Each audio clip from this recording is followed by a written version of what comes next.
It's Wednesday, October 12th. I'm Scott. I'm Rim. And this is the Geeknights. Tonight, we start to go through the 52. Aw, shit.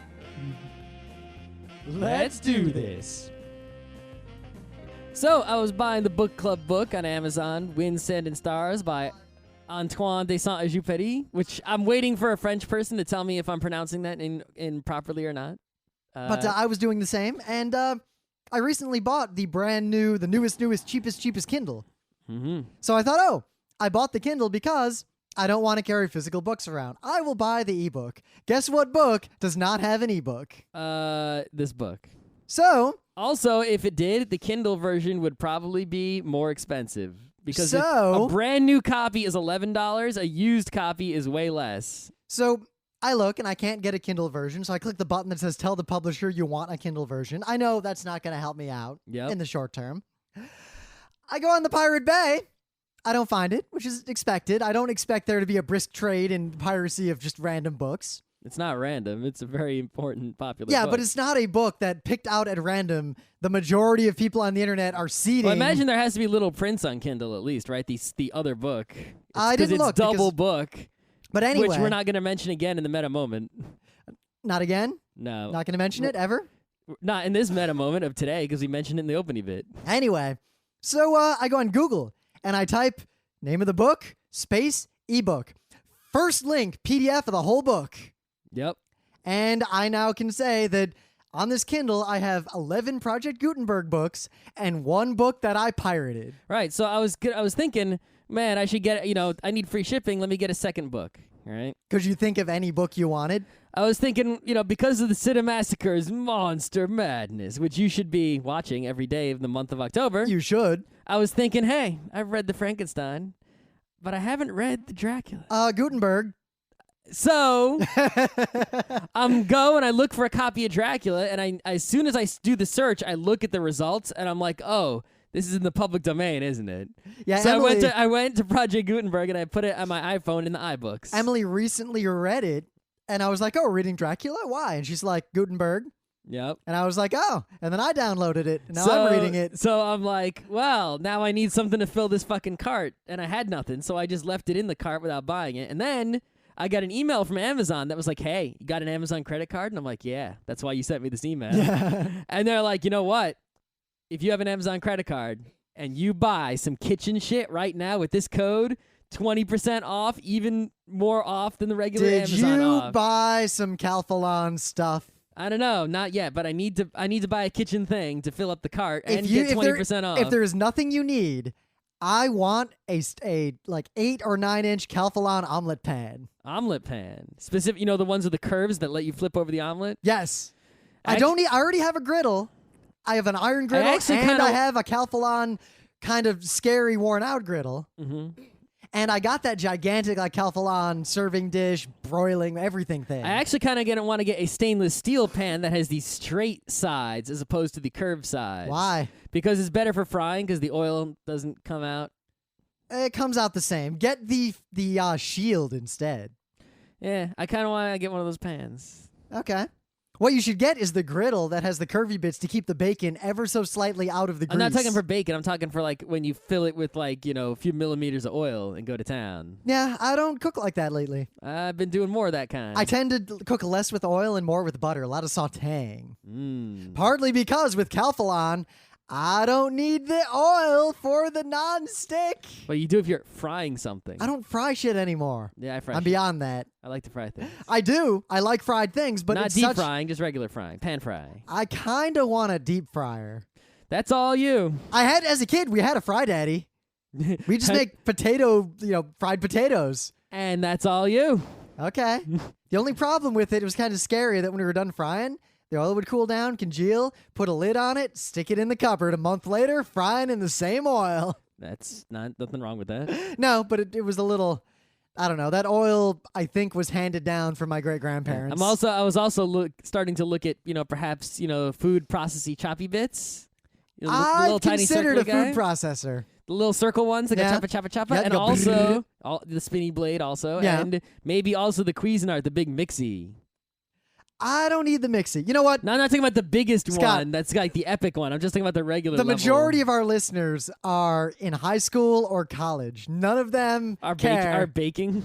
Are cooking in any fashion. I also started looking at perhaps, some crafts to do in the winter. I watered my lawn the other day, mowed it, trimmed the grass, did the edges. No one cares. Anyway, but we'll talk about that another time. Okay. Maybe that could be a Thursday bit, crafts.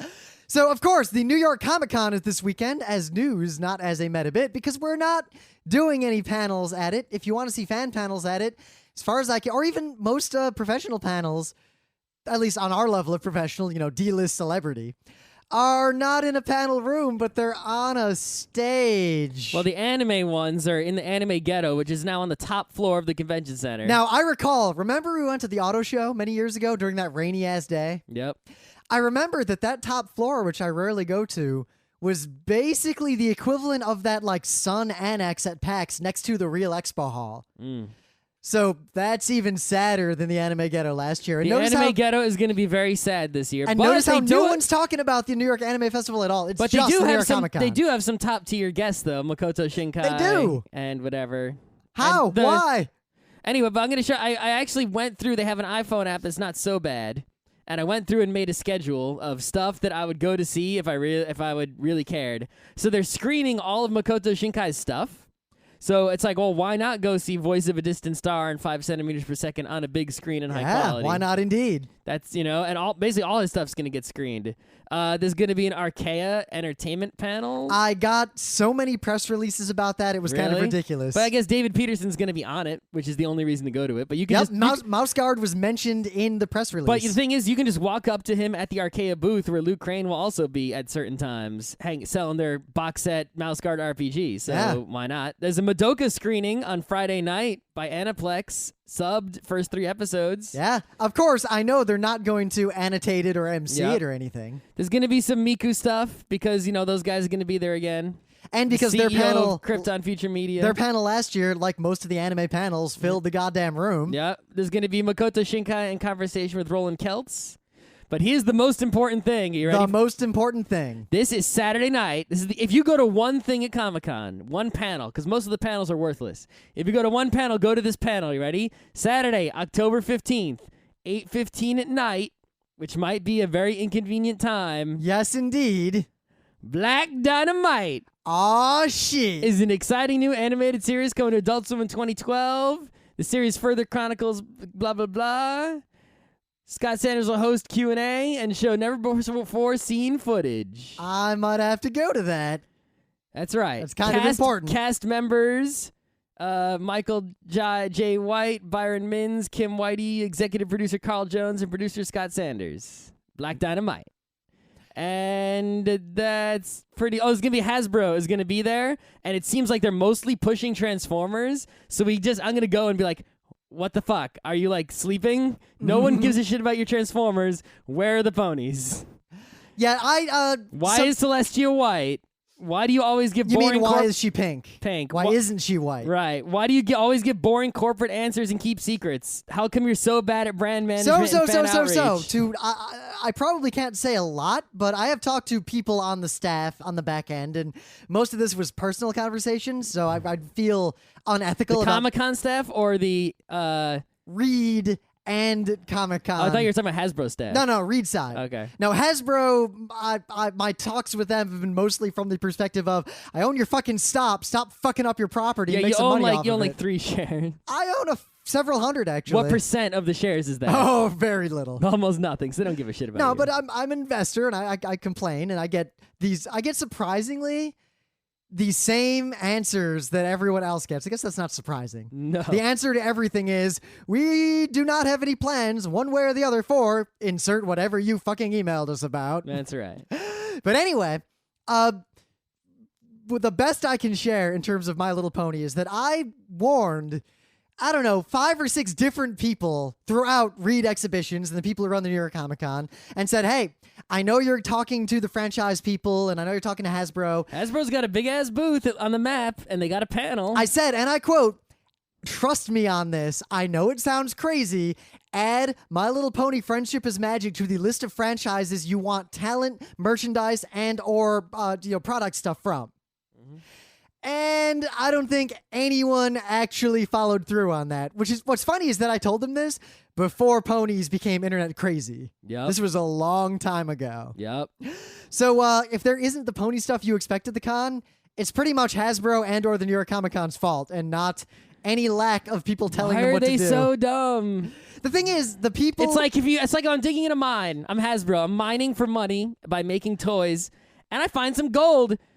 And everyone walks down and is like, gold, gold. And I'm just like, yeah, fuck that gold. I'm mining. I'm looking for silver. Yeah. That's the ticket. Silver's the ticket. I haven't found any yet, but I'll let you know.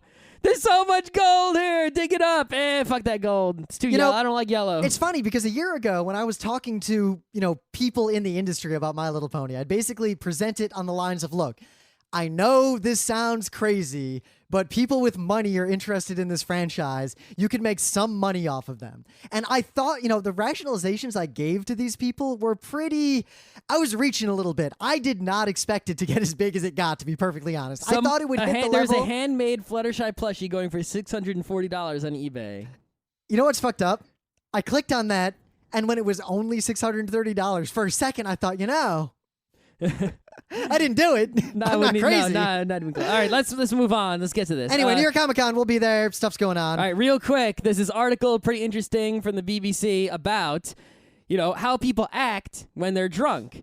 And it basically, it's an anthropologist, and she talks about how, look, there's some things that are caused by alcohol directly. Narrowing of vision, short-term memory loss, worse coordination, worse muscle control, worse reaction time, inability to speak clearly, etc. But alcohol does not cause you to break social rules, such as sleeping around with people or, acting a fool, going crazy, getting into fights, anything like that. Alcohol does not directly cause that chemically. What causes that is your cultural belief that alcohol causes that. What I've said all along about alcohol, that anything you do drunk is something you probably would have done sober. Well, it's not. Except vomit. It's not. That's not what it is at all. It's that you're in a culture, and your culture believes, let's say American culture or Canadian culture believes that alcohol causes people to get violent. If you believe that, then drinking alcohol will cause you to be violent because you believe that it will happen. Now, Scott, will it still cause that if you tell someone about this study first? I don't know. I'm really curious what theoretically. But the thing is, if we believed that eating Twizzlers cause people to shit themselves, right? Cause diarrhea. That cause people to lose bowel control, then people would eat Twizzlers and shit themselves. It would happen, right? If everyone sort of believed that as a cultural thing. That's my point. I'm curious if there is an effect, if people know about the effect, because if that were true, you could inoculate people against the effect. The thing is, I would guess that knowing wouldn't help you. The same way that knowing a placebo is a placebo doesn't help you. But what if, for example, you show someone all this research about Russians and videos of Russians being drunk and acting their particular Russian way? Could you change someone's social perception to where they act like a different kind of drunk? I don't know. I think you'd have to have to change the whole cultural belief, which is farther deep down than the surface belief. I wonder how deep it is, though. But it's like they look and it's like, well, look, Italians don't get this way when they're drunk because they have a different kind of, and basically what it comes down to is what we have is us and England, we have an ambivalent drinking culture, whereas other societies like Mediterranean ones and Latin ones, they have what is known as integrated drinking culture, right? Which is why they act differently. And in fact, the integrated drinking cultures drink more than the ambivalent ones like us. It's just we go crazy when we drink and they don't.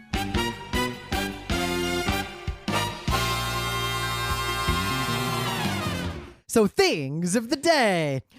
This is just a Norwegian soldier, because in Norway, you pretty much have to be in the military for some time. We won't get into all the details there. You can read about it on the Wikipedia. Mm-hmm. But this one particular Norwegian soldier makes a face every time a camera's pointed at him. and there's something about this face. He's making the best of his situation. There is something about this guy that I find utterly hilarious, and I defy you to watch this entire video and not laugh out loud at some point. Mm-hmm. So someone made a Flash game called Mega Mash.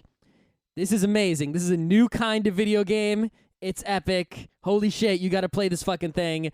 Why is it... Like, they could have made a ton of money if they would have made this like a downloadable Steam Xbox Live game. The fact that they made it a Flash game that's free is crazy. Somebody should take this concept and sort of make it bigger and HD and put it on Steam and Xbox Live to make a killing. Oh my god, this is the greatest. Play this shit. Holy crap. This isn't a video game like no other video game that has existed that I've ever seen. Scott shows in it to me. all I'm like, my all years right. of gaming. It's like, all right, it did that kind of cliche thing. I see what they're doing. I'm seeing what the... Oh. Yeah.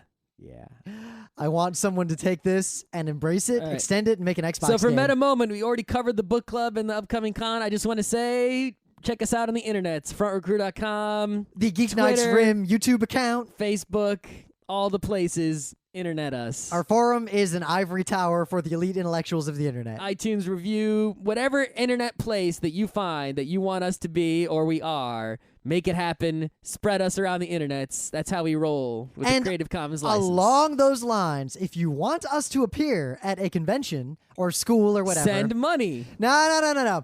Don't tell us. Because too many people say, oh, you should go to X convention. I'm not going to put any effort into that. Tell the convention. If an actual organization that's doing a thing approaches us, we are much more likely to respond Especially than if you they approach offer us. transportation and hotel rooms. If they can offer only badges, but they better be fucking close to us. Or badass. I mean, MagFest does not need to pay me to go there. I would go there even if I was not a guest. That's true. All right. PAX does not need to pay me to go there. So, what was your thinking thing? I did it. I forget what it was. You forgot what it was already. Yes. You really already forgot about the wacky Norwegian soldier. All right, Norwegian guy. Good. All right, so to reiterate, we've talked about this before on the show, but something I've always complained about with superhero comics, specifically the DC and the Marvel, is that they are incomprehensible to normal people who don't know anything about them. I mean, people have a surface level knowledge of, say, Batman, Superman, Spider-Man from movies and TV, but that's about it. So reading comics is something only for nerds, and they make all these comics, for a very small audience, and it's this horrible thing, and they should just fucking throw all their incomprehensible history out the window and restart from number one and from the beginning and just make it so any normal person can understand. And not, Marvel did it with the Ultimate Comics, but no, do it with the real comics. Just go for it. So DC announced this big relaunch that they were going to undo all their comics and just start with number one of everything. And so they did. In the month of starting at the end of August, they put out Justice League number one, and all through the month of September, they released 51 more comics for a total of 52 brand new number one comics. Every single DC comic has been reset to number one, relaunched, and it was a big deal, really big deal. So because it was such a big deal, there was a special deal, a special value deal. I could buy all of those number one comics for $80. So I did, for the good of Geeknights and for the good of you guys. We will now begin going through them, all 52 of the comics. We'll see how long this takes. It'll probably take multiple episodes, maybe to keep the Wednesday episodes free for other things. We might have to put them in special episodes. We might revisit we'll figure it out. Maybe we'll do Wednesday episodes every week until I don't know. The important thing to know we'll is that something. and especially me, because you know me, I tend to get 3 panels into most underwear pervert comics and be like, fuck this. Yeah, but we forced ourselves to read every word on every page of every one of these. I even made a chart. I counted the number of content pages, ad pages, house ad pages. I wrote down the prices of all of them. We did a full, complete investigation into this whole thing for you. So before we get into the individual comics, let's talk about some trends, like the general meta. I was thinking about talking about trends when I came to them, but there are a lot of trends. Well, one very specifically, because you brought it up on the ads and the non-comic content. So my perception reading these is that there were an infinite number of fucking ads. There were so many that, I was kind of amazed. Okay, the vast majority of the books, according to my count, had 21 content pages. I counted the cover as a content page. That I'll accept that. Okay, so 20 pages of actual comic panels. Usually you're getting 1 or 2 two-page spreads, right, going on in there. They also had, depending on what week, as the weeks went on, see, I separated the ads into ads and house ads. House ads were ads for DC Comics, which also included those final 3 pages at the end of every book where they sort of did, like, you know, the newsy crap going on back there, all right? And also, you know, for example, here's an ad for Wonder Woman #1 in Justice League #1. That's a house ad. But here's an ad for Onion News. That is not a house ad. The thing is, even the house ads, except for the Deus Ex one and the Onion one, actually included superheroes. Like, here's an ad for Converse shoes. That's not a house ad, but it's got Batman all over it. I had a problem with the Converse ads. I wonder if you had the same thing, that I knew they were there, but every comic I was reading, I'd be reading the panels, and I'd hit the next page to my right, and I'd be like, Batman, what's it? Oh, it's the ad. Right. Every time it got me, I'd be like, Batman. They do that on purpose. Fuck you. But anyway, in the most of the books, that were 21 pages of content counting the cover, there were about 15-ish ad pages. So you are getting slightly more content than ad, but not that much. That's a pretty bad ratio. The other question I have for you is, were there more ads in the comics involving Batman, or was that just my perception? It depends on the book, right? So some of the books cost $4. For example, Action Comics, which we're going to talk about real soon. Oh, I didn't know they were different prices. There were a handful of books that were $4 instead of $3. Those ones did have much more content pages. For example, All-Star Western was a $4 book. It had 29 pages of content, including the cover. It also had about the same number of ads, 14 ads. So when you paid more for a book, you got more content without getting more ads. All right. The other thing is that books involving, you know, the bigger heroes, right? The more popular books tended to have more ads and less house ads. For example, plain old Batman had actually less ads overall. It still cost $3, was 25 content pages, including the cover, 8 ads, but only 3 house ads. So only 11 ad pages total in the regular Batman book. So they sacrificed. But because they're more popular books, right, the books with bigger characters in them, they were able to have more regular ads and less house ads. Also, books in later weeks, once you got to week 4, a lot less house ads, because a lot of the house ads were for books in later weeks. So the early weeks had more house ads to get you to buy the books for the rest of the month. Whereas in the rest of the month, they actually had a lot more regular ads for other things, or a lot more pages of regular ads for other things. Huh. So yeah, those are the general trends. Once we finish this spreadsheet, I'll make it the public on the Google Docs so you can all enjoy. Yeah, we have a ranking system we haven't quite worked out yet. My personal ranking system, I guess before we begin, was good, meh, and bad. Mine was worth the time it took to read it, worth the money it would have taken to buy it, worth nothing. So what I mean by meh, good, and bad. Bad is I would not read it even if you gave it to me as a gift. It's so bad. Meh is like, well, I would read it if it was just lying there for free and I really had nothing better to do. And good is I will buy the trade paperback, at least the first one, based on this one issue, right? I would never buy, under any circumstances, not a single one of these comics in this format. Oh my God, don't get me started. So I always complain about the format of comics, but I have to take it to a new level because I have never had to read since I was a little kid, many of them in a row. Here's my problem. There are people who are buying this stack of 52 comics every single month. So far, I could have, if I wanted to, gotten all the 2s, all the 3s, and all the 4s for the same price through DCV service. We could have had an equivalent stack every single month. Oh my God. And there are people who get that stack every month and read through the whole thing. So where am I going to read these? Mostly on the subway. So my subway ride, I can read 2 or 3 of them. So I need to carry at least like 6 with me. Yep. Holding more than one of these in my hand at the same time and trying to read one is a disaster waiting to happen. You got to keep the other ones in your bag and swap them. But that's such a pain in the ass in a crowded-ass subway. I wish that they would just release one big... If they released... Even though, I'm going to be honest, the majority of them, the vast majority, were bad and mad. Oh, you want to release it Japanese style? If they like in the big compilations? If it was one giant motherfucking book, I would subscribe to that. I would subscribe to that shit, even though the majority of that book would be bad or meh. I would probably pay $20 a month for that. I think I would too for this 52. If it would have been one big ass fucking book, even separate it into two big ass fucking books. Put all the Batman books in one and all the other ones in the other one. That's about accurate. All right, and then just charge $15 for each book. I might get just the Batman book at that point, but we'll see. Yeah. Anyway. I think we're going to have quite differing opinions. Let's go into it. All right, so we'll get to the other trends when we come to them. Let's go right down the list. Well, let's recap Justice League a little bit, because we already talked about this on a show, but I do want to say the art was Jim Lee. It was great. I actually really like the art. I really like that shot of Superman in the last panel. I like the colors a lot, too. Because he had this look on his face. I like how Superman's personality is kind of a, fuck you, I'm Superman. That's right. I like that a lot. And I also liked how even this was a true number one. It starts off where like Batman doesn't even know Green Lantern at all, even though it says here 5 years ago, which is important because this Justice League, now having read the other books, makes no sense if it's taking place at the same time as the other ones. So this Justice League was actually 5 years ago, which actually kind of makes me want to read it more a little bit, even though I still put it in the meh category.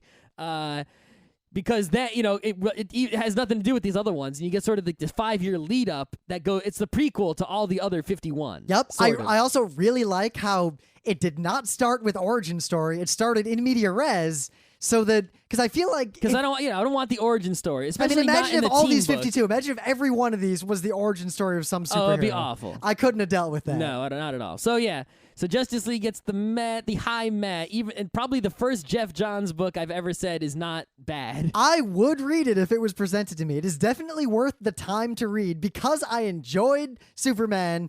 I enjoyed Batman. Okay, Green Lantern is still really stupid. All right, I just don't care. So now let's go to week 1.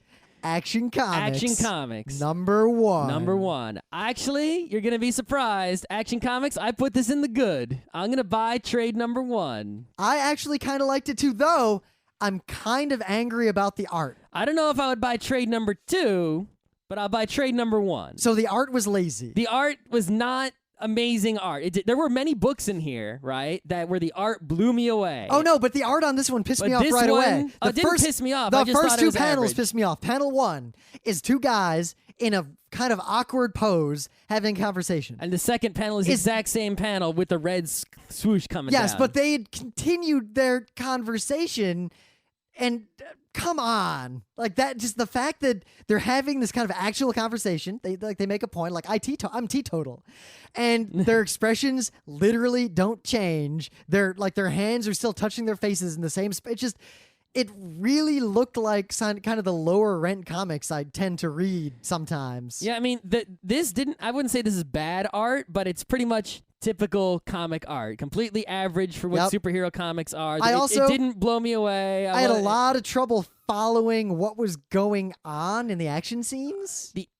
Kind of, not so much. Like it didn't. The overall plot, though, definitely made sense, which is good compared to a lot of these other books. It mostly made sense. I really liked Lex Luthor, like the way he was drawn and the way he talked. He was really funny. What I most liked about this, right, was that Superman, this really isn't a Superman book, at least not the Superman that's been in a lot of other recent books. This Superman is basically RoboCop, right? Only without the restrictions that RoboCop has. He doesn't have any directives. He's just like, yeah, you're bad. I'm going to fuck you over. I don't give a shit about the police. I'm coming to fuck you up. Yeah, bad businessman. Guess what? I'm going to take you and drop you off a fucking building. That's right. And it's like, they're wow. like, he broke his hip. And Superman's just like, hey. If I was Superman, I would probably be pretty close to this Superman, which is sort of a fantasy fulfillment, sort of Mary Sue situation. Now it leads... But I don't give a fuck. I like it. No, because it leads into an interesting direction of Superman doesn't give a shit, but what if, the consequences of his actions cause other consequences? The other thing I really like about it is that this seems to be a lot like the original Action Comics, 1930 whatever Superman. He can only jump, he can't fly. But he's getting stronger. I think he's getting to the point where he will fly. Yeah, in all the other books, I was sort of like, oh, he's flying. This isn't the same. I was like every other book that had Superman in it, I was wishing that it was the Action Comics Superman because this was the first one I read. Well, the second book I read, right? So I was hoping that all the other books had Action Comics Superman. But if you read the Superman book, it doesn't have Action Comics Superman. No. And I was like, damn it. But actually, while it was disappointing not to have the awesome, vulnerable, can only jump, can't fly, just grabs rich people and throws them off buildings, Action Comic Superman in the other books, it gives me hope that maybe this Action Comics will be separate from those other books, and it itself will be much more readable, which is, I think, the thing that broke the camel's back and moved it over from meh to good. The only complaint is I had, that hope, other than the kind of lazy art in some of the panels, was that the every part of the plot made sense, but the way the train thing unfolded was a little weird, yeah. Like, the panels didn't really make sense. There was a little bit of Naito in there. A little bit. Like, it jumped back and forth. I'm like, wait, who's he calling? You just yelled 2 names of people, and you're drawn kind of derpily. You're saying your own? Okay, you said your own name there. I see what's going on. But anyway. Why'd that guy have a gun, and then, like, they just, like, everyone in the subway just, like, or the train just, like, grabbed him, but yet, why was he going to die on the train with it? Why? It didn't make sense. I'm waiting for this book to get exciting when the kryptonite comes into play. I just want to see Lex Luthor fuck shit up. That too. He was really funny. Like, the way he's kind of like, Yeah, he was definitely messing around with those government guys. Yeah. But yeah, it's written by Grant Morrison, who is a notoriously love or hate guy with the superhero fans. I haven't really read too much by him, even though he's so famous, but I like this one. And the art is by Rags Morales, who I know nothing about, other than that is a name I have heard of someone who does comic art. Apparently, he's popular enough to do Action Comics #1. But the art was not so great. Okay. So yeah, for me too, put it on, you know what? Worth the money. I think I want to read more of it. All right, well, I'm buying trade #1 when it's listed. So I will read it. And all right. Yes. Now we move to Animal Man. Which is notable because Jeff Lemire. High hopes based on the Jeff Lemire name, but I never heard of Travel Foreman or Dan Green who did the art. I did not research them at all either. Yeah. But when I looked at this art, I kind of liked it. I do too. It's not like, oh my God, this is amazing art, but it was definitely different from all the other books, which is, to do a different style makes me happy. I also like how it had Watchmen style text at the beginning. Yeah, and those black and white pages when you got to that part. I was like, oh shit, son. Though kids, if you skipped that first page with just text from a newspaper, you're reading comics wrong. That's right. I think a lot of the ultra hardcore fans probably skipped that page. Maybe. And I liked how then it shows you on page 2, Animal Man is reading that page you just read, which makes it even cooler, right? Yep. Imagine if, like, in Watchmen, when you see, like, that, history of the Minutemen, and then, like, Owlman was reading it, like, in his, that would be cool. Anyway. But I really like this one because that last panel, I did not expect that to be where this was going. That was... Let me remember what the last panel was. That was when she's like, I just wanted a pet, Daddy. Yeah, I didn't see that one coming along at all. That was the shit. This is straight up worth the money. I will read all of this until it sucks. The thing about the book as a whole that I like the most, obviously, the book has a pro-animal message to push, but what is the message, though? Because it seems to be partly that maybe, like, there's something primal and perhaps morally ambivalent about it. Yeah.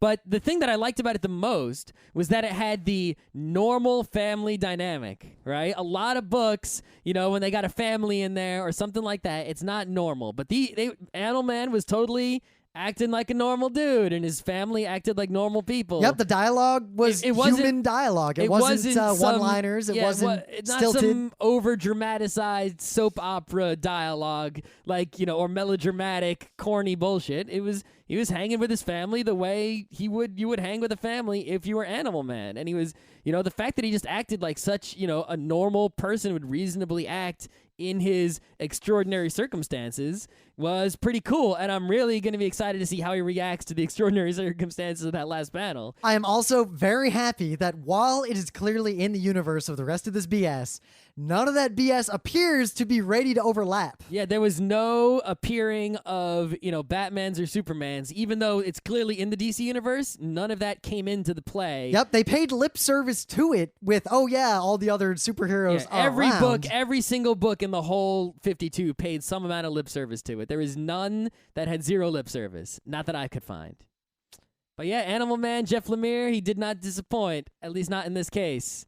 Can't go wrong. Okay. Wait, and not in this case. You're thinking about Frankenstein? Possibly. Maybe? We'll talk about that one later. The other Jeff Lemire book, he did 2 books. All right. Yeah. Batgirl, also $2.99. So wasn't this supposed to be #1? No previous BS or anything. Yet it is clearly following on from Killing Joke, the spinal injury, her powers, all that stuff. Right. And, to give it credit, though, you don't have to know those things to understand the book, right? There are some books where you have to know what came before to understand it at all. Like Green Lantern, but we'll get to that. But in this one, knowing about Killing Joke gives it more meaning, gives you a bigger emotional connection. It's definitely, it probably enhances the enjoyment. It's a throw out to the fans, like, hey guys, but at the same time, it's you're not right. necessary to know that to understand this book. Pretending I did not know that and reading this, it was explained enough to be relevant as to why it is there. But again, the thing is, you do sort of have to know that there's a guy named Batman. He's in Gotham City. He's Batman, and the commissioner's name is Commissioner Gordon. I'm gonna say, if you don't know those things, then you will not understand pretty much any Bat book in the whole freaking list. I'm gonna say one thing. I am really against any of these not just being drop me in, start reading. I don't need to know anything, but I almost want to give Batman a pass because everyone knows at least the basics of Batman. He's Bruce Wayne. His parents were killed. These basic facts. I mean, at least if you're a nerd, even if you're not a superhero nerd, you know those things. Yeah, and even if you're not a superhero nerd, my parents know who fucking Batman is. That's right. My parents know it too. They know who Commissioner Gordon is. They might not know he has a daughter. A lot of people don't know he has a daughter or any of that. But they'll catch on when they see Barbara Gordon is her name. She'll be like, oh, wonder if that's the daughter of the commissioner. Oh, there's the commissioner. He looks young. Exactly. I actually what did I give this? I gave this one a worth the time. I gave this bad. Really? Yeah, the reason I called it bad was, I gave it meh. Yeah. The reason I gave this bad is, first of all, some of the art. Oh, it goes way off model. Her face, when she meets her new roommate, and she's in the background, like, looking, and her face is, like, scrunched back, and her hair's in a ponytail. I thought it was a different character. Yeah, I mean, some of the art, it was, like, at these really weird angles. That's what I wrote in my notes, right? And now that I look... So look at here. Here's the example, right? You look at this. See how, like, her foot is, like, all in her leg? It's like, what's going on there? Is she... Like, legs don't go in that direction. And her face is different all over the place. I guess if her eyes are big, eyes are tiny. Nose is big, nose is tiny. I guess if this was a 3D page and the leg was actually coming out of the page and was a little more inwards, it might make sense. Yeah, I did not like the art. And, like, the half Chun-Li thighs. The other reason I didn't like it is that the plot was so superhero cookie cutter. Like, oh, there's a secret bad guy. Mask of the Phantasm style. I wonder who he is. I better fight them. Oh, no, so I got hurt. Let's see what happens. I am pissed as well that the cops overreacted in the stereotypical way that cops overreact in all these stupid comics where, the one cop is so mad at her that she wasn't able to save the one guy's life and pulls a gun on her. That was actually the only interesting part of the whole book, was that they show that she screws up, not in terms of the vulnerability like Superman had, physical vulnerability, but the vulnerability if she's trying to save the guy and the dude goes out the window and he's dead. It's like, oh, you didn't actually save the dude you were trying to save. Yeah. You failed at superheroing. That was the only good part of this whole thing. But yeah, the reason I'm not even going to read it is, even if it was just lying there, is because, like, look, the plot is so cookie cutter. You know what's going to happen, right? It's like, you're going to find out who the bad guy is ever so slowly. It's going to be some kind of surprise. It's a character you know. She's going to fight them. Also, the fact that the bad guy... I don't need to read it to know what's going to happen. Murdered the first person by taking a garden hose and putting it in his mouth. It was kind of funny. Yeah, okay. Anyway. It's like, it almost reeked of trying to, like, use the old Batman stereotypes, but make him grim and dark. Like, oh, look, totally killed that dude. All right, so let's move on.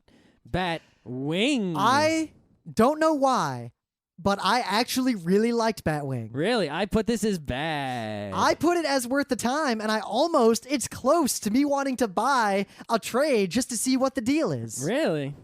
I think it's partly because I love the scene where he's like, people in Africa ain't afraid of a bat, and Batman's just like, you've just got to sell it. And how he's got, like, his own analog of Alfred, and how it's kind of like, let's take Batman and put it in Africa, where a lot of Batman's tricks really wouldn't work. I don't want to start the whole, we could have whole episodes about racism in superhero comics, especially, regardless of comics. Oh, it is and so sexism. Stereotypical Africa. Right. But Gotham City is so stereotypical, grimy 70s New York City. But I just want to say, we could have whole episodes about those two topics. But I just want to say that as a whole, almost as a whole, clearly they're trying. It reeks of effort. It's like they're trying not to be racist. It's like, it's almost like token black guy on purpose comes across to me. So that's sort of like that's in my mind the whole time I'm reading it. Like, yeah, they're trying to make a black Batman just so they can have black Batman. To say they're not racist. Well, I guess here's some, I don't think that's the reason. I think that's just you being sensitive to it, being a privileged white upper middle class dude. Probably. So I'll put it this way. What I liked about it, so maybe I can sell this to you, is that unlike Bruce Wayne, millionaire playboy and all that BS, he's literally a cop. That is cool. I like that part. And I like how he's investigating both things. Like the investigation side of Batman seems to be on the forefront. Figure out what's going on in this kind of realistic-ish, modern crime thing, as opposed to the kind of like, hee, the Joker killed someone, let's go stop him, and then failed to kill him because Batman's a pussy. Mm-hmm. I think, I didn't like about, that forced racism part, but also... I don't know if that's really there, though. No, well, you can never say if it's really there, because I did not feel that. But that the majority of the book, actually, right, if you count the pages, most of the pages is literally just, I'm hitting you, I'm Batwing, fight, punch, you guy with knife. No, now I'll stab you. No, there were multiple scenes where he walks in on a pile of bodies. That was the end of the book. He walked in on the pile of bodies. No, but there's the other pile of bodies in the middle. Yeah. 2 piles of bodies. But I mean, most of the book is really just him, coming up on a guy, hitting him. Coming up on a guy, hitting him. Also, right, the art definitely has a different style, which is good. I don't like the art. But it feels not cookie cutter. It feels like this sort of generic superhero art that started appearing in the 2000s that I recognize. I think this art is actually a much different style than what's typical. It's very atypical, but maybe not of Marvel DC superhero comics, but like the independent superhero comics I've seen at like the O.M.A.C. This really reminds me of that style. Yeah, but the thing that I don't like is that even though it's different from the other books, it's just not a style that I like, and it has sort of this digital fakeness to it. Yes, that's the part that bothers me. Almost like it's in an uncanny valley of like you can tell the same way that you can tell when that someone Toy uses Story Poser was made with it, right? Exactly. Yeah. It's like I can tell you made this with a computer. It looks like somebody copied and pasted this character onto the background, and like this sort of like this flat distance between them, like a color form almost. Yeah, it was. Yeah. Yeah, I think you said it best. It's hard to describe because I'm not an illustrator. Yeah, but it's got this fake digitalness to the art that made me not want to look at it, really. So I'm giving it a worth the time, a.k.a. a med, because I do want to know what's going on, but I'm not willing to put money toward finding out what's going on. Yeah, I put it as bad. It's a high bad. It could go into med territory just because I like that he's a cop. I feel like if you didn't have this hang up on the perceived racism I'm thing... the racism and the sexism, pretty much, any book, it's problem, right? Because on the one hand, noticing it in any book where there are non-white people in it, it's sort of like, well, there it is. Well, Scott, I'll put it this way. I think I have that for the sexism, because every time a woman appears in any one of these comics, the first thought is... oh my God, don't draw them all stupid. Right. Oh my God, don't draw them all stupid. It's the same exact thing. Anywhere you see boobs and anywhere you see non-white people, it just sticks out. But I don't get the non-white people thing. I don't feel that.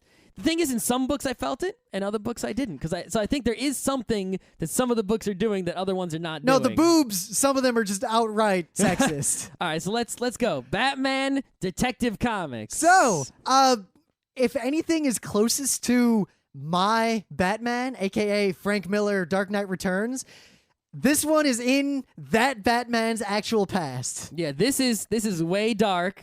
It goes hardcore, full on what Batman is. Joker's all crazy, doing his crazy shit. Yep, I'm not the hero that Gotham wants. I'm the hero that Gotham needs. Yeah, Gotham City looks all, Art Deco and stuff. I mean, you see that fucking train on that one page. Oh my God, that was great. Right? It's got where the book is going, right? At the end, Joker basically gets his face replaced by somebody in Arkham. Well, we don't know if it was replaced or if he just doesn't have a face now. No, he definitely, because he says, tonight we'll both celebrate our rebirth, right? So he definitely has a new face. So Joker is out there, but he looks like someone else. Nicolas Cage is out there, and he looks like the Joker. So that's going to be really interesting, right? To see in issues 2 and 3, right? It's going to be like, hey, you're going to see maybe Commissioner Gordon or maybe what's that big fat cop who's always there? Oh, I forgot his name, but yeah, I know that. We all know that guy. You're going to be looking at them and thinking, that could be the Joker. He has a new face, so now he looks like that. It's like if Joker was a skin spy. It's like he could be anybody, right? Maybe Robin. You see Robin there, and you're like, maybe Robin's the Joker. It could be. He got a Joker Robin face. I really like the art. I like the way Joker was drawn. I like the scene where Joker's in Arkham, and they're all standing around him like, is he in there? I think he's bored. I hope he's going to sleep. Some things I got to say. The plot was it felt very much like a BTAS episode. It did. Only, of course, way darker. Way darker. Way more gory and such. Yeah. Every time Joker talked, I heard the Mark Hamill, yes. Of course. But for Batman, I didn't really hear either of the Batman voices. I heard neither the BTAS one nor the. You know what voice I heard? One. I heard the same voice I hear in my head when I read Frank Miller's Dark Knight Returns, which is just a badass that I can't describe in words. Yeah, I tried to. It's not this Batman. Right, I could hear that Batman or the BTAS Batman if I tried on purpose, but I only when trying on purpose, and but the Mark Hamill one was always there whether I tried or not. Well, because Mark Hamill is one of my favorite voice actors in history. I also just want to say on that one page with the Robat. Oh yeah, I couldn't think about anything except Robeast from Voltron. I was like Robat, Robeast. Also, I want a Robat. I want to buy the trade of this one. I put it as meh. Because I would read it if you bought it, but I wouldn't pay if it was on the list. I wouldn't pay for it. If I rank the Batman, just because there's Batmans, better things to pay for. I like Batman as a on. story. If I have to rank all the Batman things, there's like two continuities. One continuity ends with The Dark Knight Returns, and this is the closest thing I've seen to something that would fit in my personal timeline before that. Because even Killing Joke, I didn't really like that much. And The Dark Knight Returns, whatever sequel, I couldn't even finish that shit. Yeah. But the other continuity of Batmans I've liked is Michael Keaton Batman. Yeah, of course. And BTAS. All right. So, of all the Batmans, this one is closest to one of the continuities I like. All right. Okay, let's move on. Green Arrow. Fuck the Green Arrow. This is such stupid crap. So bad. Oh my god, his arrows are so derpy. Like, I'm going to shoot a flashbang arrow. So basically, I'm going to shoot an ice arrow. So first of all, right, Green Arrow is basically Iron Man, who I hate. So I already hate it because actually, it's the after same the anime, thing as Iron Man. I like Iron Man now. I hate Iron Man. I like how he's a prick, and he knows he's a prick. Green Arrow is the same as Iron Man. No, he's more of a jackass than a prick. It's a rich dude who's got no powers except he's got a lot of money and he goes around trying to be a hero. Where does he keep all these arrows? In his quiver. How many arrows fit in that quiver? How does he know to grab the ice arrow as opposed to the sonic arrow or the don't even bother arrow? fucking explaining that shit. It's such superhero bullshit, but at least it didn't seem to rely on any other crap. So if you like this sort of superhero underwear pervert bullshit, you can just start with this and go with it and never look back. Yeah. So it's great if you're into that sort of thing. Yeah, the art was sort of consistent, but it looks like an old comic. Which I kind of liked, actually. Actually, I didn't like that. I liked how it almost reminded me of some 90s X-Men. Yeah, I guess like the penciling could be 90s, but the way they colored it, it sort of just looked like a bad 90s cartoon. I guess I'd say that for someone who's a fan of superhero comics, I am fine with this Green Arrow because it does not appear to pull in any other DC bullshit. That's true. That's true. But I personally have no patience for underwear pervert bullshit. Yeah. So. Also, a lot of the dialogue was pretty corny. But I feel like that was on purpose. And it's about time you got put in your place. That was definitely on purpose. Why don't y'all just sign up for a reality show? It'd be a much easier way to get the attention I wrote you wannabes obviously crave. Here are the notes I wrote. Okay. Arrows are derpy. Green Arrow is derpy. The dialogue is campy. WTF puns. I wrote Iron Man, cheesy dialogue, ultra lame and unsubtle inclusion of current social issues. Oh, I forgot about that. Oh, I forgot about. I had something to say on that too, but I didn't write a note. The art is dated and looks like a 10-year-old webcomic. Yeah, but it's fine. I can't, to do an objective review. This is great if you like campy superhero stuff. But, yeah, I'm not going to recommend you read this otherwise. No, I put it in bad. But worse than bad, Hawk and Dove, what the hell? Let me talk about Hawk and Dove. I pick up Hawk and Dove, and I look at it, and I'm like, this sort of looks really 90s. Dove reminds me so much of the Tick sidekick. I read a page, and then I turned the page, and I saw some pouches, and I was like, this really does look really 90s. And I'm like, let me go turn back to Rob Liefeld. I was like, it looked like Rob Liefeld. No, it is Rob Liefeld. It's like a self-parody. Look at the way Hawk looks on the fucking cover. Like, what is up with his chat? Oh, it's Rob Liefeld at his best. I mean, for everything I've heard, he's a good guy at conventions, but he's still doing his bad feet and pouches and everything else he's known for. Why doesn't he put pouches on the feet so we don't have to see him? I don't know, but just cover the feet in pouches. So the art is typical awful Rob Liefeld. Not as bad. It's not Rob Liefeld's worst, but it's still Rob Liefeld, which makes it bad in general. Well, from our taste. Yeah. But here's what I wrote. 1, each character gets a power listing of here are all their powers. And the fact that one of the powers was, and I quote, healing factor. That's comic book bullshit. Yeah. Don't give me that. Also, it was so just, I don't know, there was absolutely nothing interesting about the plot. It was pretty much like, I'm a superhero. I'm stuck with this other superhero. We're a pair. The guy who used to be the other superhero died, and this new one showed up, and I don't know. He was my brother. I feel vague homoerotic tension there that I can't quite explain. Yeah, it's almost like Wonder Twins hate each other, kind of. Yep. Or Wonder Twins tension. And, it didn't start with the origin story. It flashed back to it immediately, and it was really dumb. I wish I had power. Here you go. Well, that was exciting. Yeah, great. All right. Also, Also, what's with this whole Dead Man thing? This other character that was kind of there? Dead Man's in a few of the other books. I know. Have you read any of those yet? I know. And that's what I'm saying. I don't want the crossover crap. It's weird. It's like, is Dead Man that popular? He's in a bunch of the books. I'd never heard of him until I read this. He was actually, there was the Dead Man comic in Wednesday Comics. Oh. Okay. All right. That was the first time I ever heard of Dead Man. But Dead Man's in like 4 or 5 of the books. While it's intermingling these comics, which I don't like because that's what got me out of comics when I first started reading them. When someone was like, "Oh no, you got to read Excalibur." This is a number 1. Yes. You don't have to know anything else to understand this. But going forward, you're gonna have to read all the other ones with Dead Man probably because he wasn't just an offhand mention. He's a big deal. He matters in this comic at least. Yeah, but the thing is, even though he matters, what's the plot? I mean, the plot, it was almost, if this was a parody of Underwear Perfect Comics, it would have been great because that's sort of what it was. It was like it was so stereotypical. It was going into the realm of making fun of itself or other books like itself. But it wasn't. I think it's actually trying to be a superhero comic. And not a parody of superhero comics. I have nothing good to say about Hawk and Dove. None good. I just want to point out one thing, though. At this point is when I noticed, if you look on page 1, look at this. See these little things that are like telling you the place and time? Yeah. Right? Those are that graphic design of the horizontal bar with the slight slant on the right with that font in the middle was the same in every book.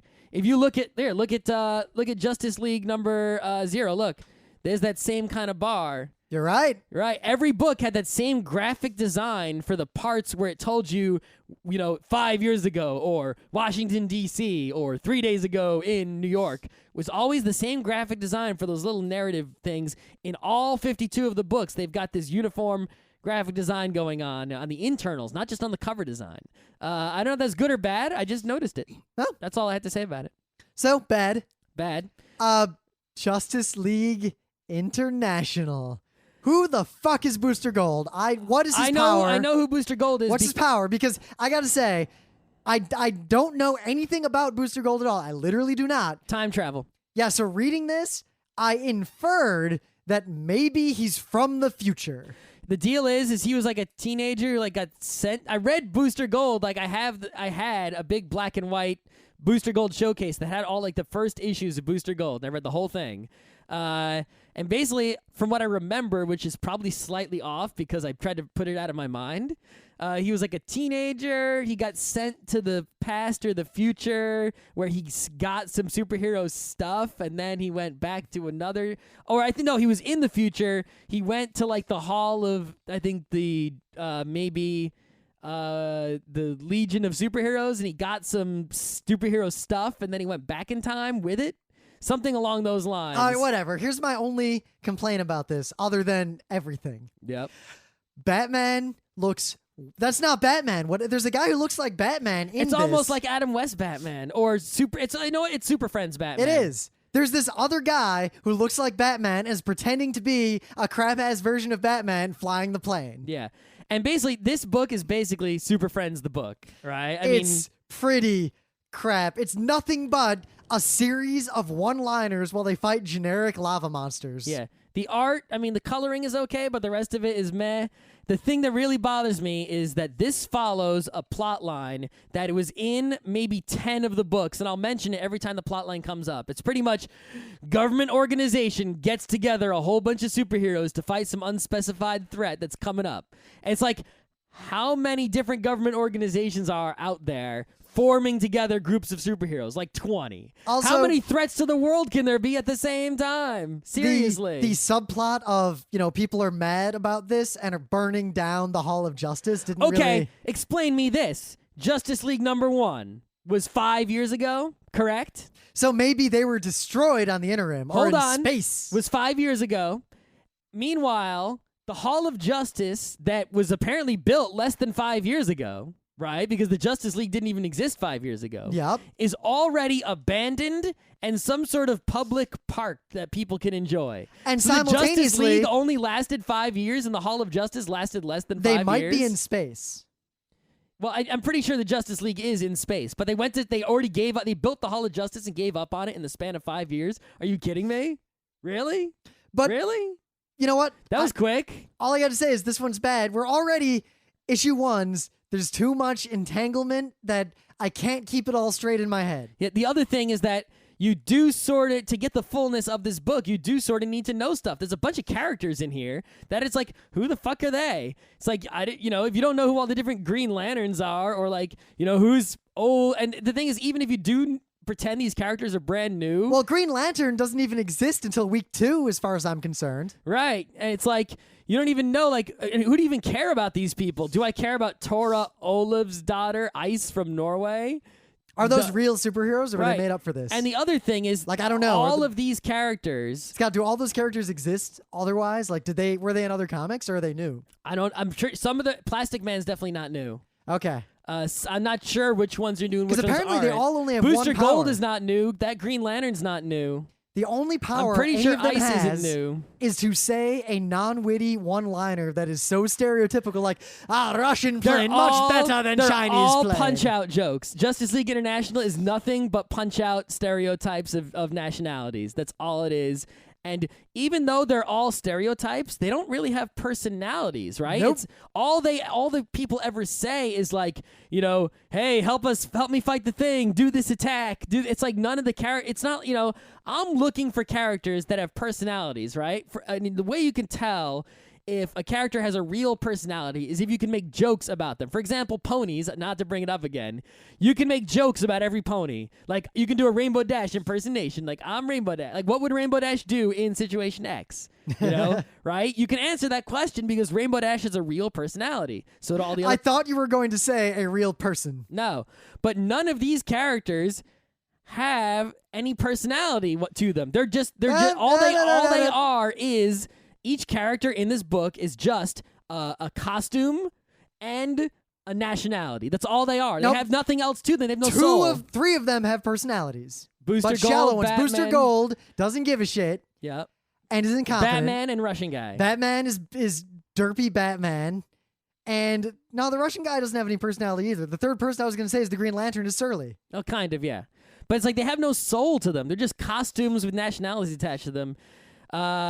This book is pretty bad. Bad. Justice League International do not want. If you gave me all the trades for free, I would give them away. So, Men of War. To people I hated.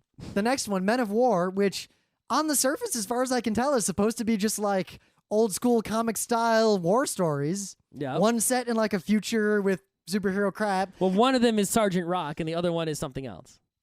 Is it just me, or was this really boring and filled with fanboy jargon and a whole bunch of, like, mini Shirotasms? Oh, really? I actually put this in the meh category. I kind of liked it. Oh, I put it in meh, but it's close to bad because it tries so hard to appeal to the American equivalent of the military fanboy by using all this jargon and all these acronyms, and there's little bubbles everywhere being like, that stands for the whatever recoilless rifle, stands for, zone of engagement, all this kind of, like... I did notice that, yeah. Feel like you're learning military stuff, but really you're not.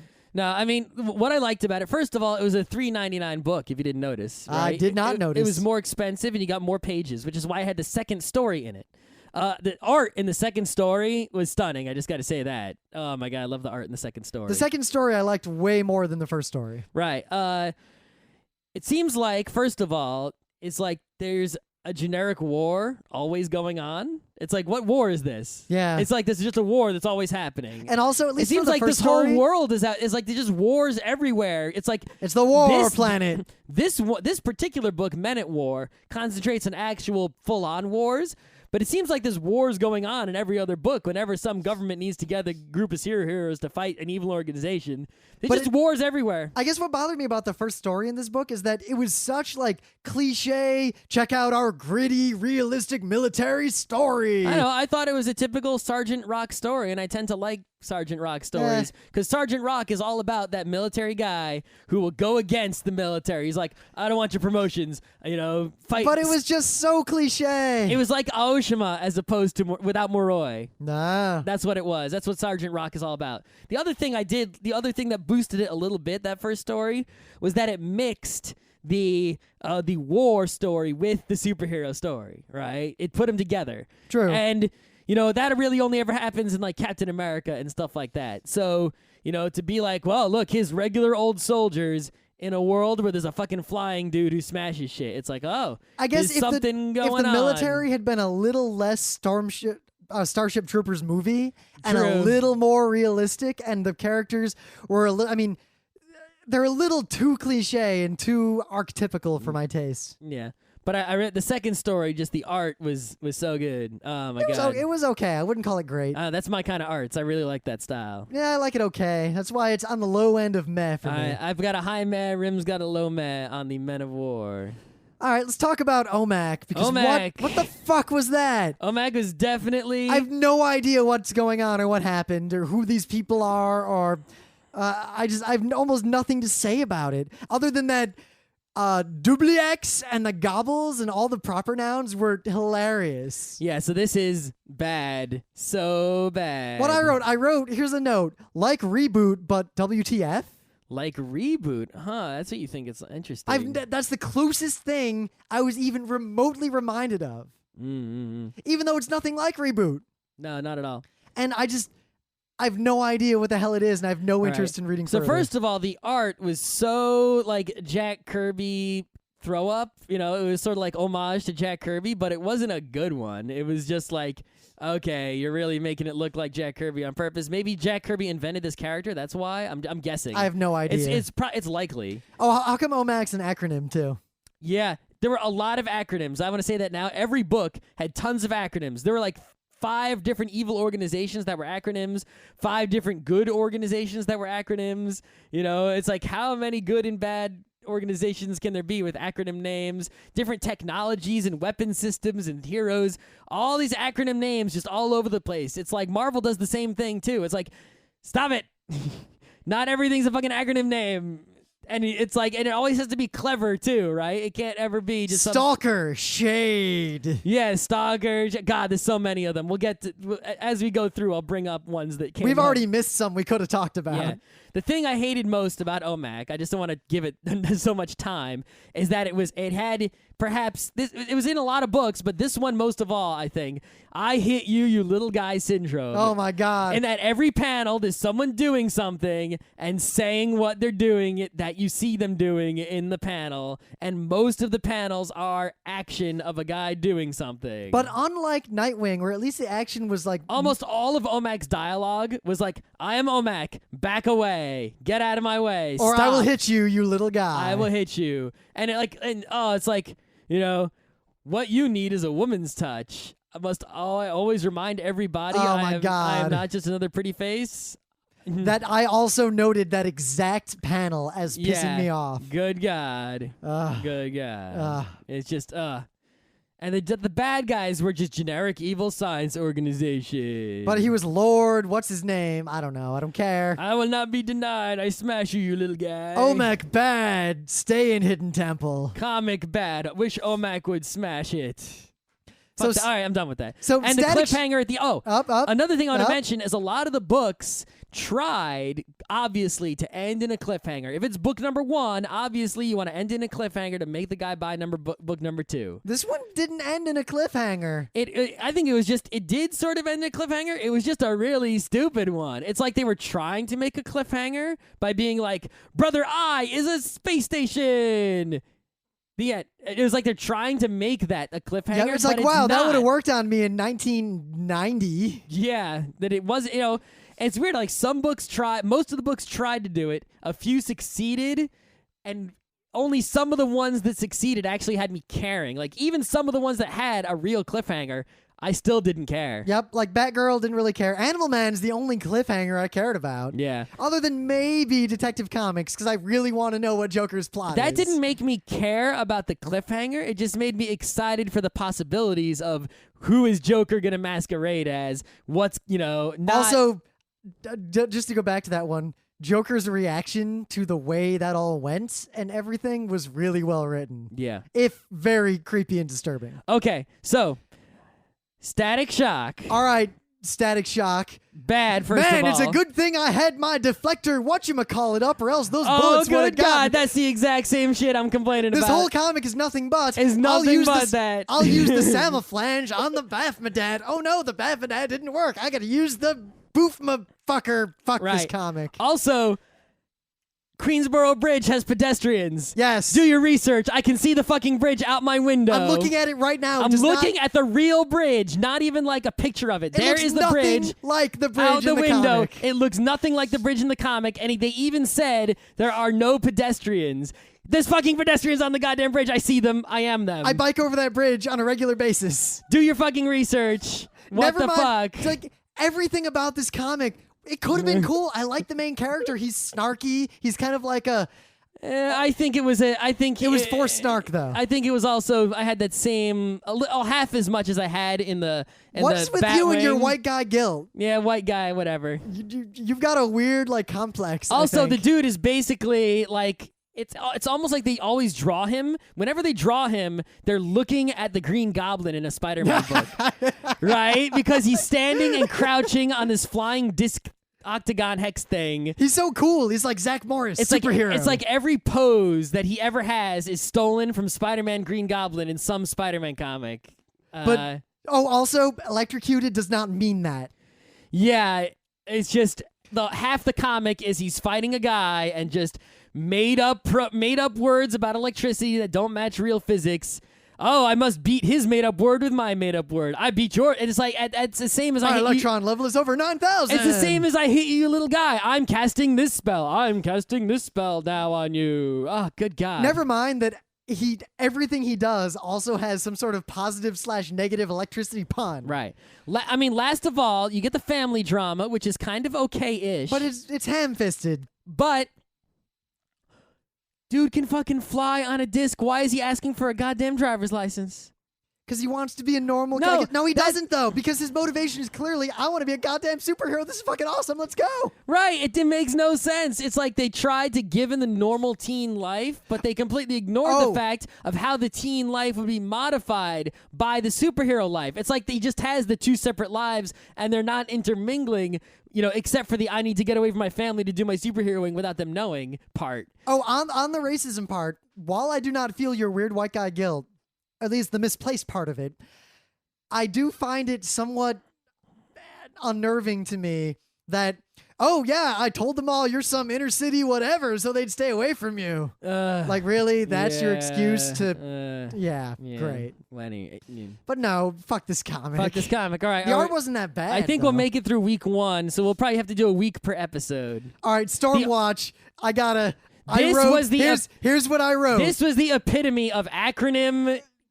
get an organization of superheroes together from what I wrote versus an organization of bad guys. First, I X'd out the name Stormwatch. I drew a frowny face next to it. I wrote, "See Superman #1" in quotes because it does that shit.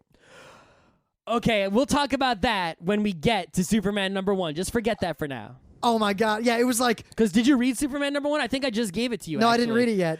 All I know is it said something...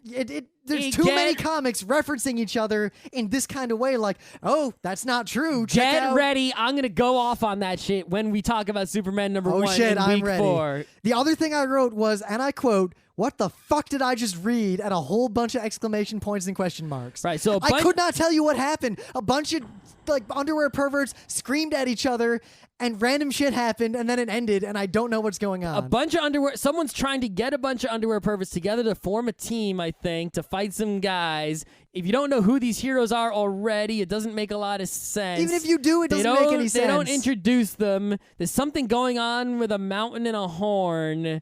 None of the characters have any personalities. They're just costumes with It powers. Nightos around between a bunch of basically unrelated scenes. The angles are all weird. It literally... the art was not to my liking whatsoever. Scott, I read... But it's the only thing is, while I was not liking the art, sometimes it was least interesting. Like, there's that page where the woman has, like, interesting facial expressions. Nope. But at the same time, her face is kind of distorted and weird. I like the plot, the vague plot idea I get of...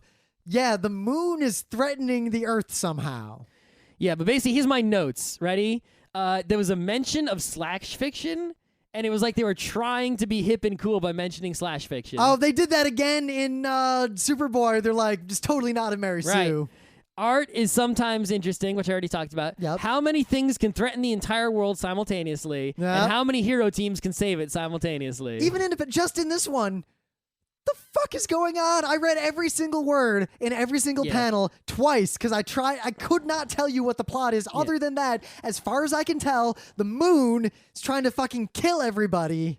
Yeah, I think the reason that this book is tied in with Superman is to give nerds a reason to read it, right? Because if it was just on its own, no one would give a fuck. I was waiting for Batman to just like show up. Someone who really cares about Superman, number 1, might be forced to read Stormwatch by tying them together because they're pretty, whatever. So, the last comic from week 1 was Swamp Thing, which, oh, by the way, if it wasn't obvious, Stormwatch is bad. No kidding, real bad.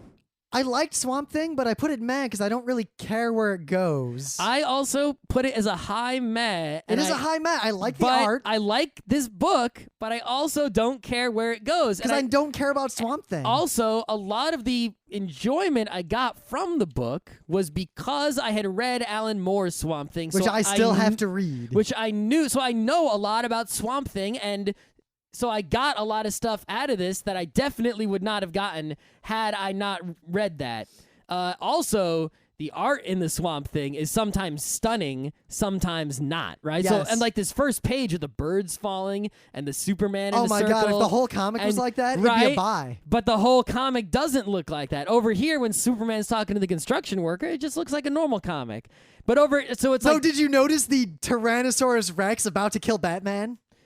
Yeah, that was pretty cool. But how come it has skin? Where did that come from?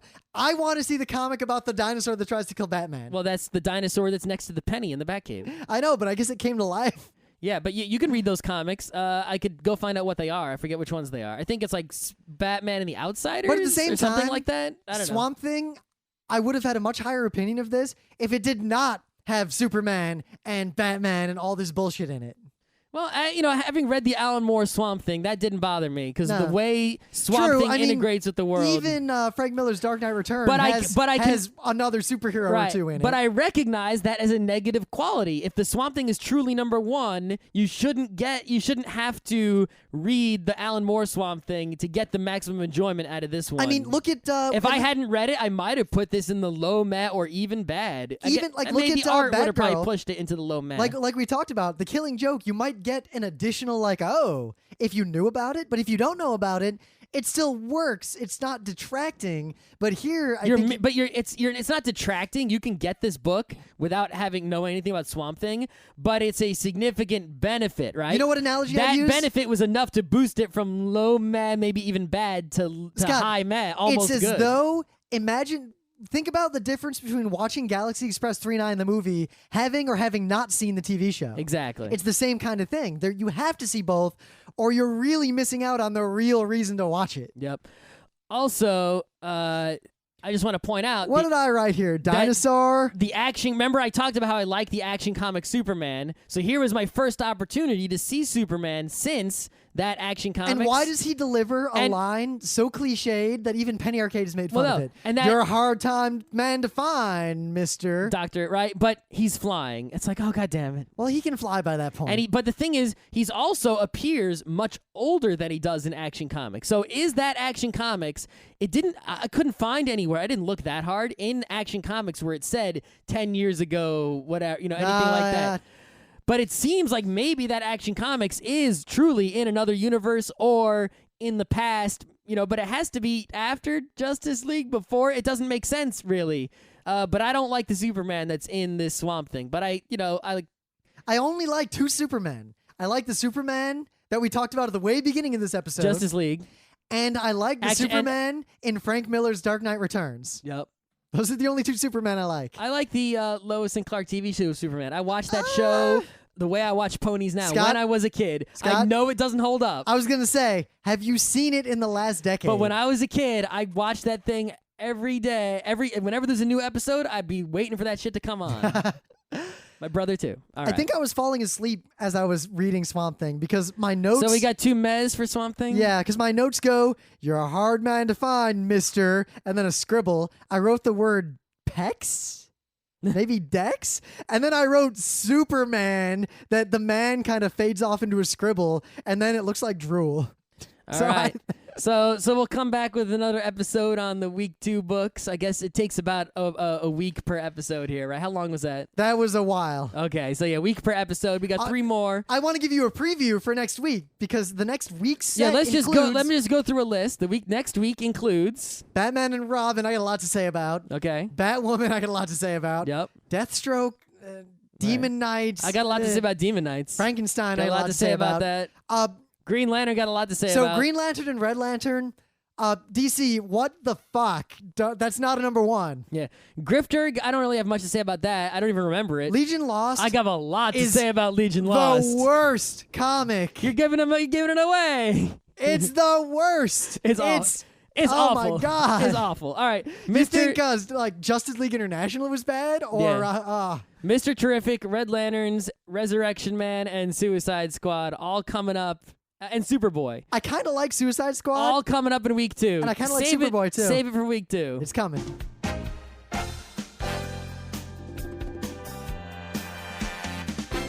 This has been Geeknights with Rim and Scott. Special thanks to DJ Pretzel for the opening music, Kat Lee for web design, and Brando K for the logos. Be sure to visit our website at frontrowcrew.com for show notes, discussion, news, and more. Remember, Geeknights is not 1, but 4 different shows. Sci-Tech Mondays, Gaming Tuesdays, Anime Comic Wednesdays, and Indiscriminate Thursdays. Geeknights is distributed under a Creative Commons Attribution 3.0 license. Geeknights is recorded live with no studio and no audience. But unlike those other late shows, it's actually recorded at night.